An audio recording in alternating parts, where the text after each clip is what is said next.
There was a lot of skepticism in the enthusiast community in the lead-up to the RTX 5000 series announcement at CES 2025, namely regarding pricing and performance, but also in how Nvidia was going to position a GPU that had been declared by most as dead on arrival, the RTX 5080, with its meager 16GB of VRAM. Well, not only did Nvidia bring some good news to their fans with a 5080 priced at $1,000, but they also brought great news to AMD's fans when they announced that they will be launching the RTX 5070 at only $550 and the 5070 Ti at $750, which is fairly reasonable considering how messed up the GPU market is and the fact that Nvidia has zero competition, aggressive prices that will force AMD to rethink their strategy for the 9070 and 9070 XT. Speaking of which, AMD decided to take the lead and announce their new products before their competitors, except of course for the one product that people were actually keen to find out more about, the aforementioned RDNA 4 GPUs. But despite all the fanfare and apparent great value, I think the new RTX 5000 series are kind of terrible. Today's sponsor, URCD Keys, is running a New Year's sale. If you buy a Windows key directly from Microsoft, you'll pay around $150 depending on your region, and that's for a home edition license. But if you buy an OEM key from urcdkeys.com, you will only have to pay $21.86 at the time of making this video if you use my coupon code C25, and that's for Windows 11 Pro. These keys work globally and you'll get them within minutes. You can pay with a credit card or with PayPal. After purchasing, go to your purchased orders page and copy the key, and then on your Windows 11 install, type in the search activate and enter your key in the appropriate field and click activate. That's it, your Windows is activated and you can change your wallpaper and customize Windows and all that. You can also get Office 2021 Professional Plus at less than half the price with my coupon code C25. Check the links in the video description for your cheap OEM Windows keys today. So looking at the prices for the newly announced RTX 5000 series, the 5090 is priced at about what I had predicted, a couple of $100 higher to be more precise. I was expecting around $1,800, but Nvidia is setting an MSRP of $2,000. I had said in previous videos that the prices that people were throwing around for the MSRP were way too high given the current context, and that's proven to be the case. The reality is that Nvidia could price this GPU at whatever amount they wished and it would still sell. So at first glance, the price for the 5090 seems to actually be within reason for what is effectively a product that has no direct competition. $2,000 for the fastest GPU in the market is not that much money, especially when you look at other technology segments. There are headphones out there selling for $6,000 and even $8,000. And have you seen the prices of TVs and high-end monitors? So really, as far as extravagant products that no one really needs are concerned, the 5090 is priced reasonably. I repeat and re-emphasize, it's priced reasonably within the current market context. And remember, this is MSRP for the FE models. Obviously, Nvidia's partners will collude and have a massive margin on top, as usual. So I fully expect to see 5090s at $1,600 plus on shelves. And by the way, I think this is the nicest looking FE model from Nvidia that they've released. And if there's one area where things have progressed in a positive direction, is in the reference designs from GPU makers. We went from blower-style craptastic cards in the GTX 1000 series to this slick, functional, minimalistic, and aesthetically pleasing design that can handle 575 watts. Kudos to Nvidia's engineering team for this impressive feat. Now, despite all that, when we look at actual performance, I think you might be throwing $2,000 down the toilet if you get a 5090. I'll expand on that in a second. Back to pricing, the 5080, which everyone, including myself, were expecting to be launched at about $100 higher than the 4080 originally launched at, was actually announced at only $1,000. While it's obvious that this is a predatory segmentation product that will exist only to sell the 5080 Ti and 5080 Super models down the line, because there's no sense in buying a card that is targeting the 4K native gaming resolution that only has 16GB of VRAM available for games, games, it's still really strange that Nvidia would lower the price of the 5080 by this much. Remember, the 4080 launched at $1,200, so why the $200 discount on its successor? The RAM deficiency means that in 2 years' time, this card will be suffering from the same issues that 8GB and 12GB cards are suffering now, so it's really not a great investment in my opinion. But the lack of enough VRAM for this tier doesn't explain such a massive reduction in price. So what's going on here? I mean, $1,000 is not as bad as it could have been, that's for sure, and I don't want to be too negative, but something's definitely off here. The 5070 Ti is definitely the hardest one to analyze at this point, especially without proper performance numbers. This is the card that the traditional Nvidia consumer will actually be buying. The 5070 non-Ti is certainly not good enough to justify an upgrade, or it wouldn't cost $550. So most Nvidia hardcore fans within our PC enthusiast niche will be looking at the Ti. $750 is right at the cusp of what most enthusiasts are willing to stretch to. The $1,000 plus crowd just goes for whatever is best, generally speaking, because if you're someone who has $1,000 to burn on a PC add-on that renders pixels on a screen,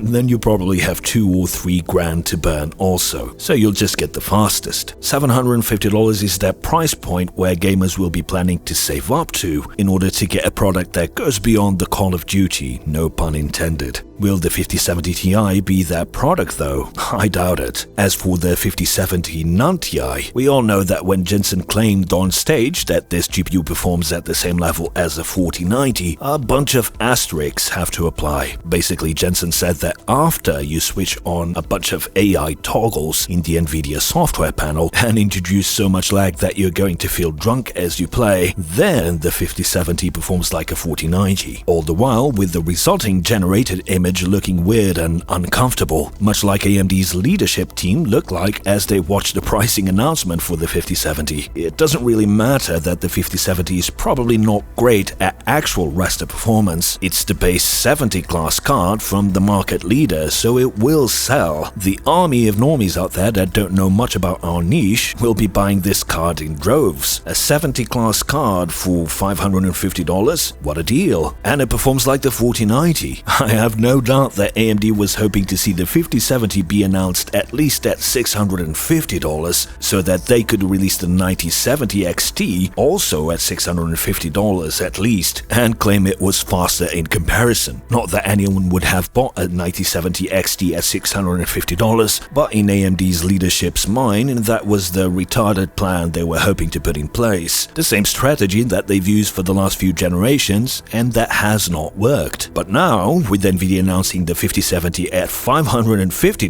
AMD has no choice but to announce the 9070 XT at $500 also, and more likely at as low as $500 if they want to earn some goodwill from their mostly dissatisfied hardcore fans, especially after deciding not to include RDNA 4 in their CES presentation. And if we're being honest, in the real world, the sad reality is that at most, AMD has to charge a maximum of $300 for the 9070 XT if they want to sell any. If we put performance numbers aside, and again we'll get to those in a minute, given the current context and how much mindshare Nvidia has, and the fact that they own 88% of the market now, as of 2025, an Nvidia equivalent from AMD has to cost around half as much in order to sell. If Nvidia is pricing the 5070 at $550, AMD needs to price the equivalent at a maximum of $300, or it simply won't sell. The 9070 XT is going to be faster than the 5070 surely, but that is irrelevant. AMD themselves have mismanaged expectations. They made it clear that RDNA 4 will include only mid-range GPUs. That's their messaging. So in consumers' minds, AMD cannot charge the same prices that a company that is releasing high-end GPUs is charging. Nvidia is putting in the effort. They are paying TSMC their dues at $1 billion plus per GPU. They are doing doing the research and development, and as such, in the minds of most consumers and even enthusiasts, whatever tech is employed in Nvidia's high-end models will trickle down to the 5070. AMD, thanks to their never-ending self-destructive behavior, have already set the bar so low in terms of expectations that the 9070 and XT are already perceived as much worse products than their Nvidia equivalents, and they haven't even been properly announced. The damage done is so great that either AMD releases the 9070 XT at $300, or honestly it's best if they just cancelled the 9000 series altogether. Anyway, not to get too off track here, I'll release a separate video on AMD's shit show at CES 2025 as there's a lot to cover there, hopefully shortly after I publish this one, so make sure you subscribe to the channel. Now, as far as performance of Nvidia's 5000 series is concerned, Jensen spent a good portion of the presentation talking about neural rendering as a general term for frame generation by AI, where the GPU renders only one pixel and infers what the pixels around it should look like using pre-trained data, and then generates those pixels rather than rendering them. And this is something that I covered here on the channel in the last couple of years. But now Nvidia is introducing DLSS 4, which is claimed to generate 3 additional frames for every actual frame rendered. So it's difficult to assess the exact native raster performance level of the 5090 and family when Nvidia is desperately using smoke and mirrors to hopefully get people to not pay too much attention to how terrible their own numbers look. So we now know that the 5090 has 92 billion transistors, which is only 21% more than the 4090. And transistor count, while not everything, is still one of the best indicators of performance increases. And as far as cores are concerned, the RTX 5090 features 21,760 CUDA cores, while the RTX 4090 has 16,384 CUDA cores, which is only about a 33% increase. So in theory, that should mean that the 5090 is about 30 to 35% faster than the 4090 at best. Like I said multiple times in the past, let's see if Nvidia's claimed performance numbers match that. I took this rather confusing chart from Nvidia and used Photoshop's built-in ruler to get some precise numbers, and here's what I found. In Far Cry 6, the green bar reaches 132.5 on the y-axis, so that's a 32.5% increase versus the 4090, and this is with only ray tracing enabled, no DLSS. Note, however, that Nvidia is claiming that the 5090 is 66% faster than the 4090 in ray tracing workloads on average. So excluding ray tracing, the uplift in this particular game would be closer to around 20%. That's right, when all those AI toggles are turned off, based on Nvidia's own numbers, the 5090 is only about 20% or less faster than the 4090 in Far Cry 6 in strictly raster performance. That is a far cry from the uplift that we saw last generation, where Far Cry 6 runs 47% faster on the 4090 versus the 3090. So this first result in Far Cry 6 is awful, to be honest. As for A Plague Tale Requiem, which has DLSS 3 plus ray tracing on, we see that the green bar reaches 142.5 on the y-axis, so according to Nvidia we can expect a roughly 42.5% increase here. But remember, according to Nvidia, ray tracing performance on the 5000 series is on average 66% faster, so the actual raster performance should be more like 35% faster. But even if we take the 43% number, the 4090 from last gen is 72% faster than the 3090 under the same conditions. As such, looking at the performance chart from Nvidia's website regarding the 5070, there's absolutely no way it can match a 4090 and not even a 4080, unless of course a bunch of AI toggles are switched on, and I'll get to those in a minute. Remember, frame generation is adding more frames, it's not adding more performance. So I'll spare you the math on the rest of the games, but when it's all said and done, here are the actual projected performance numbers that I gathered, roughly for rasterization only, based on the information that Nvidia has released so far in their presentation materials and YouTube channels. The 5090 should be on average about 33% faster than the 4090, depending on the game, so it could be even as low as 25% for some selections of games, so bear that in mind in the coming reviews. The 5080 is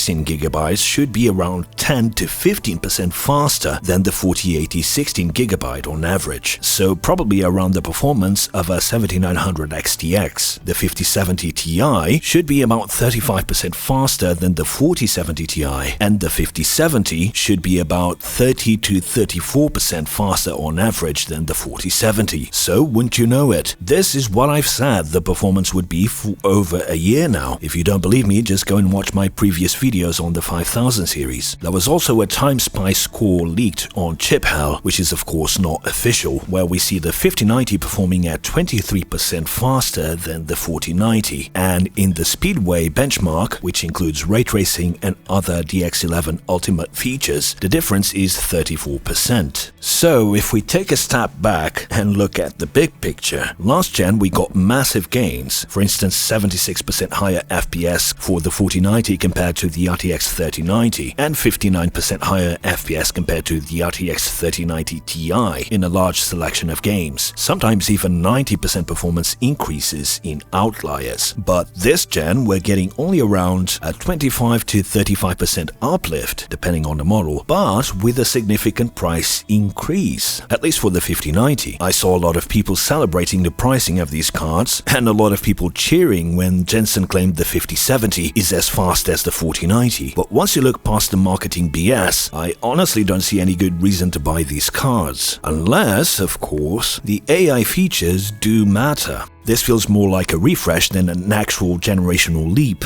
I made several videos leading up to this launch over the last year, or even going back further, where I said that this RTX generation was going to offer only a small improvement, and that's exactly what has happened. But if DLSS 4 does indeed offer an image quality that is extremely close to native, without weird artifacts or lag, then I think these cards could be worth it if you need to upgrade now. Of course, not all games support DLSS 4 though. The introduction of Reflex 2 could be a factor, especially for competitive shooters in reducing latency, but I'm not sure an investment of this magnitude is worth it for gamers if they need AI filters to notice a difference in performance from the last generation. From Nvidia's perspective, this makes total sense. Why create ever larger, more expensive monolithic dies to get true generational leaps in performance when they can just use AI to fake more frames? The synergy between the work they are doing in AI and the workloads that gaming GPUs compute is too good to pass. Add to that the fact that AMD doesn't even show up to the fight, and a meager 35% improvement for more money